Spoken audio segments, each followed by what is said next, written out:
بینندگان عزیز سلام، خوش آمدید به نشر نوبتی برنامه خبری و تحلیل اخباری آزادی. امروز 8 نوامبر است و چون همیشه نخست از سرخط موضوعها شروع میکنیم. در هلند بعد قوازمایی آیاکس آمستردام و مکبی تل‌آویو هواداران دسته اسرائیلی فوتبال مورد حمله به قبل مقامداران ضد سامی قرار گرفتند. ما با جنگ کاری نداریم. ما هوادار مکبی تل‌آویو هستیم. نظر ساکنان تاجیکستان درباره فعالیت افسران میلیسا که روز 10 نوامبر جشن کسبی دارند. و همچنین سیر خواهیم داشت به روی سیرچنگ و غبار و دشوارگذاری ناحیه کوهستان مسجوعی ولایت سوخت. امسال 12 تن 10 تن امسال من این بار گرفتم میام همیلا دهمید با میمانه دهمه رها. ولی سراتف کاری مهاجران در کوریری را منع کرده است. حکومت این ولایت تصمیم گرفت جلب شهروندان خارجی را به کار طبق پتن در یک قطار بخش‌ها تا آخر سال 2025 دراز کند. دفتر مطبوعات ولایت میگوید به این رویخط فعالیت بارسانی و یا کوریری نیز داخل کرده شد. ماه اپریل سال 2024 مقامات سراتف تا 1 ینوری سال 2025 راندن نقلات جمعیتی و تاکسی اینچنین کار در مؤسسه‌های خوراکواری را به خارجیان منع کرده بودند. به قول مقامات چنین محدودیت‌ها با هدف تامین امنیت شهروندان و حمایت بازار کار کرده می شود. مسئولین ضرورت محدودیت را به امور خدمات مهاجرت درباره افزایش شهروندان خارجی و فعالیت غیرقانونی آنها اساسناک نمودند. بنا به اطلاع امور رسمی این منطقه سال 2021 به ولایت سمر بیش از 71,000 مهاجر داخلی و خارجی برای کار و زندگی رفته است و اکثر مهاجران خارجی شهروندان تاجیکستان و قزاقستان بودند. دیشب مرکز شهر آمستردام پایتخت هلند ناآرام بود بعد قوازمایی دسته‌های فوتبال آیاکس محلی با مکبی تل‌آویو برخوردهای هواداران فوتبال جای داشتند. سیاستمداران هلندی حمله جوانان محلی به هواداران دسته اسرائیلی فوتبال را محکوم کردند. منصبداران اسرائیلی میگویند بعد حمله مکانی بادوبوش 3 نفر نامعلوم بوده 10 کسی دیگر جراحت برداشته است. حکومت اسرائیل از شهروندانش در هلند خواسته است که توسط نقلات جمعیتی به فرودگاه روند و در آنجا هواپیماهای خاص آنها را به وطن انتقال می‌دهند. تفصیلات در گزارش اسکندری خواجه میرزاده. سروزیر اسرائیل بنیامین نتانیاهو میگوید برای بازگردان هواداران دسته فوتبال مکبی تل‌آویو 2 هواپیما فرستاده است. به قبل نتانیاهو و سروزیر هلند دیک سخوف دیروز در شهر آمستردام بعد قوه‌آزمایی دسته‌های مکبی تل‌آویو و آیاکس محلی هواداران دسته اسرائیلی با حمله به اصطلاح ضد سامی مواجه شدند. پلیس هلند میگوید بعد زنازنی جوانان آمستردام و هواداران مکبی 57 نفر بازداشت شده است. قوه‌آزمایی آیاکس با مکبی در چارچوب لیگ اروپا با حساب 5-0 به فایده آیاکس خاتمه یافت.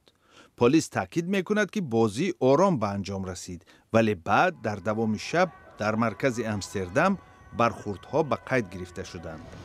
ما با جنگ کاری نداریم. ما هوادار مکبی تل‌آویو هستیم. پیشتر از آن یک گروه جانبدار فلسطینیان میخواست در نزد ورزشگاه آمستردام به مقابل حضور دسته فوتبال اسرائیلی گردهمایی اعتراضی برپا کند ولی مقامات با اشاره به نگرانی‌های امنیتی در رابطه با موج خشونت در خاورمیانه به برگزاری جمع آمد اجازت ندادند. با آغاز عملیات ارتش اسرائیل در غزه گردهمایی‌های ضد اسرائیلی در گوشه‌های مختلف عالم و از جمله اروپای غربی دایر شدند. این عملیات بعد حمله گروه حماس که از طرف ایالات متحده آمریکا و اتحاد اروپا سازمان تروریستی شناخته می شود شروع شد. 7 اکتبر سال 2023 حماس به قلمرو اسرائیل حمله نموده صدها نفر را کشته و صدها نفر دیگر را به گرو گرفت. ماه‌های اخیر عملیات اسرائیل به جنوب لبنان نیز توسعه یافته است. هدف ارتش اسرائیل گروه حزب الله است که از طرف ایالات متحده آمریکا همچون سازمان تروریستی شناخته می شود. اتحاد اروپا تنها جنای حربی حزب الله را همچون سازمان تروریستی اعتراف کرده است.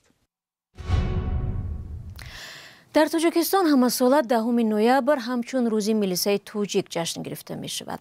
رادیو آزادی در عرفه این سنه از راهگذران پرسید که وظیفه اساسی ملیسا از چه عبارت است. به نظر آنها کارمندان حفظ حقوق وظیفه خود را خوب اجرا می کنند. پاسخ به این و دیگر سوالهای مربوطه را در نظرخواهی همکارانم در دوشنبه می بینیم. میلیسا البته حمایتگری خلق شده نشتکار، طرفدار شده نشتکار، همه جا به ترتیب شده نشتکار. مثال یا خیلیشون خانه ندارن یا خیلیشون وای همین چیزا به نگاه کرده و مشکلشون آسان کنن اگر با خوبتر میشد و با کارشون با نظم میره. همین در نظر داشته باشن که اینا هم نماینده های خلق از مردم، یعنی که همین مردمی که میگردن برای یارا برادر خواهران اینا حمایتگر شونن، همین وظیفه شون فراموش نباید کنن. خود پیدا شدن ملیسا در کوچه این پروفیلاکتیک است. من فکر میکنم که کارمندان اکثریت کارمندان مقامات حزبی از اون جون ملیسا وظیفه خودشون به خوبی میبرند جلوی وظیفه خودشون. البته منم میخوام فرزند من ملیسا شود، لیکن ملیسا شود که مثل همه خدمت وطن کند، حقیقت کار کند برای وطن. از نگاه من آنها هم مسئول هستند، باید باوری کردن، وظیفه دادن، جامعه به آنها معاش میدهد، باید که وظیفه جانی خود را اجرا کنند در نزد خلق مردم.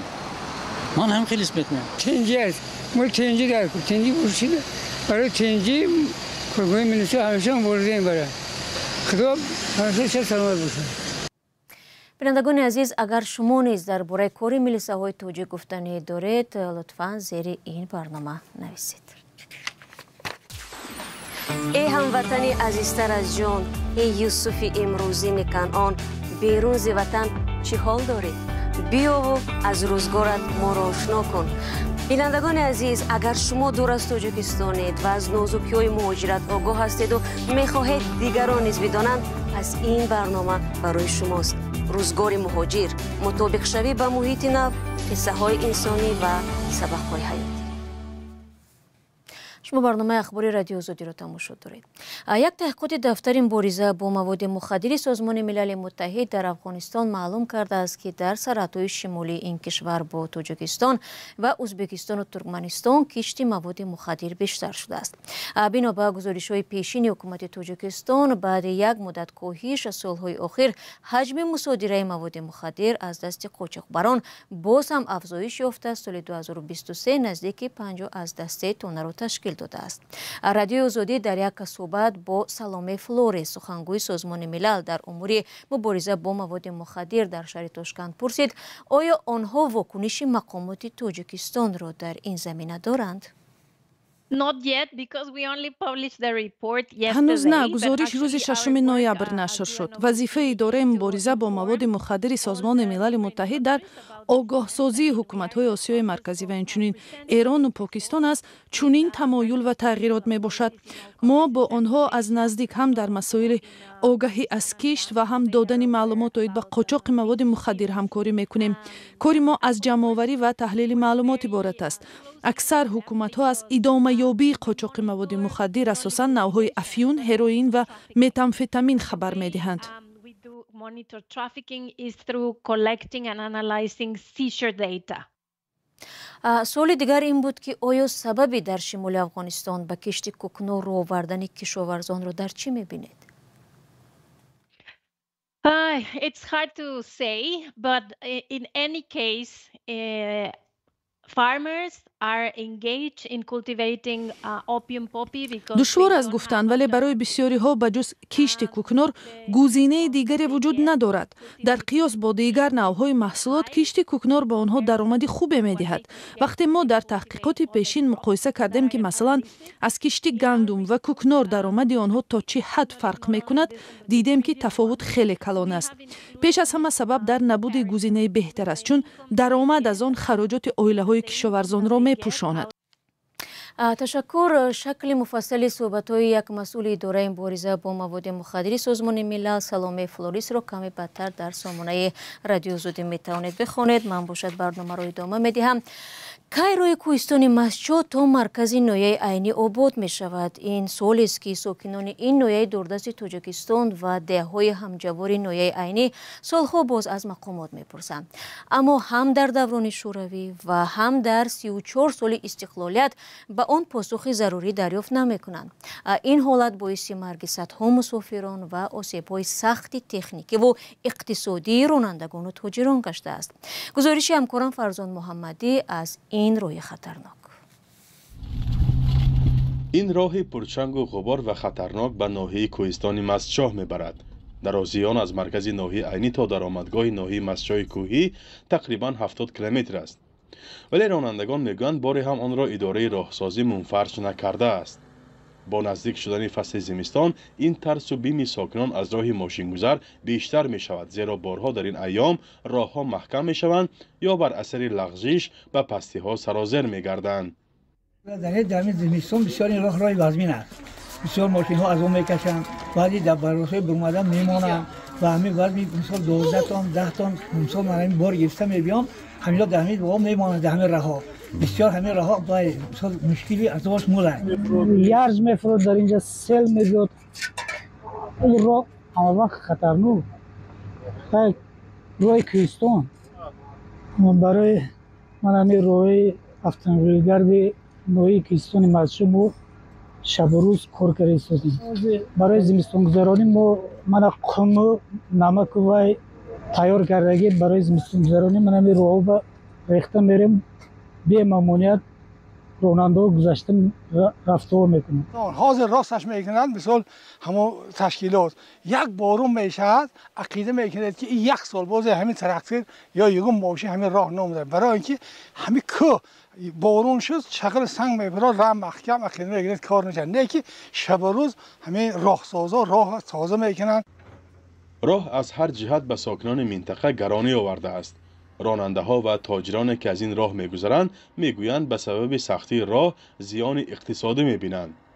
نقلیات اسکندر محمودوف بارها در این راه شکسته است، اما برای دریافت روزی از شهر استرافشان مجبور است مال و کالا آورده فروشد. پیش ما اوپل که آمدگی بودم اینجا به هم این درد با موندم موتور زده سرسانم برآمده 3-4 شب من چایخانه ایرپورت با خور رفته کماز و برکر وقت بودگیم هست گنده عذاب تا مچای میبرم گنده عذاب را همین تا مچای جای همین 60 کیلومتر به 5-6 ساعت میبریم. این مسیر را در زمان شوروی برای پیوند شدن مردم منطقه به مرکز ساختند، ولی از آن زمان تا حال منفرج کنی و بخطری راه را به مسافران مهیا نکردند. مسئولان وزارت نقلیات در منطقه گفتند که لایحه بنیاد راه را کشیدند و با دریافت سرمایه‌گذار آن را بنیاد میکنند. این جنده انا کندنی‌های پایدارناک زیر زمینی را هم هایدیم مثال همین سال شد این چیزها بسیار میشه. همین پلان گرفتن که راه تا همین شهری که مهران گویم راه اسفالت ماشینگر راست میشه. اگه خدا خواهد گفتن همه سال نمیگفتن زندگی کردن حال هم ما به امید که خدا خواهد میشه صاحب راه میشیم. ناحیه کوهستان مسچاه تقریبا 30,000 اهالی دارد و منطقه اگراری به حساب می رود. محصولات دهقانان این منطقه را تقریبا به همه مناطق تاجیکستان و حتی بیرون از آن انتقال می کنند. از یک سمت با جمهوری قرقیزستان هم مرز دارد. ولی با این وجود دور از توجه ماندن شرایط راه ساکنان آن را نگران کرده است. فرزان محمدی، رادیو آزادی، ناحیه کوهستان مسچاه. و ولادیمیر پوتین رئیس جمهوری روسیه دونالد ترامپ را به غلبه در انتخابات پرزیدنتی آمریکا تبریک کرده است. پوتین گفته است درهای مسکو برای گفتگو با رهبران نوی آمریکا باز است. تبریکات پوتین با ترامپ 7 نوامبر در همایشی در شهر سوچی صدا داد. تفصیلات را در وبسایت ما پیدا کنید. دوستان عزیز، فرصتی که در اختیار داشتیم انجام یافت. تشکر که تا با این برنامه ما را تماشا کردید. البته خبر از این بیشتر چون همیشه در وبسایت azadi.org و صفحه رادیو آزادی در فیسبوک و اینستاگرام، ایکس و تلگرام، تیک توک و یوتیوب دسترس کردن میتوانید. استراحت خوب داشته باشید. خدا نگهدارتان.